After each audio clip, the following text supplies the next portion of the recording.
2 spoon വെളിച്ചെണ്ണ ഒഴിക്കാം.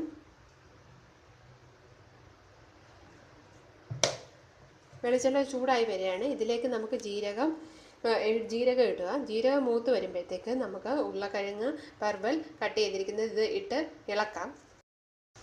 ജീരകം ഇപ്പോൾ മൂത്ത് വന്നു. ഇതിലേക്ക് നമ്മൾ കട്ട് ചെയ്ത് വെച്ചിരിക്കുന്ന പർവൽ ഇടുക.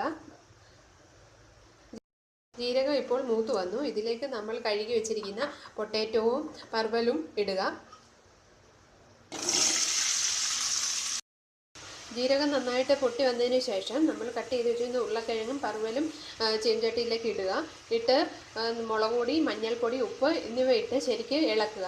നമ്മൾ ഇപ്പോൾ ഇതിലേക്ക് ഉപ്പ്, മഞ്ഞൾപ്പൊടി, മുളക് പൊടി, കറിവേപ്പില എന്നിവ ഇട്ട് ശരിക്ക് ഇളക്കിയിരിക്കുകയാണ്. ഇതിലേക്ക് നമ്മൾ ആവശ്യത്തിന് വേവാൻ ആവശ്യമായിട്ടുള്ള നമുക്ക് 1/2 കപ്പ് വെള്ളം ഒഴിക്കാം.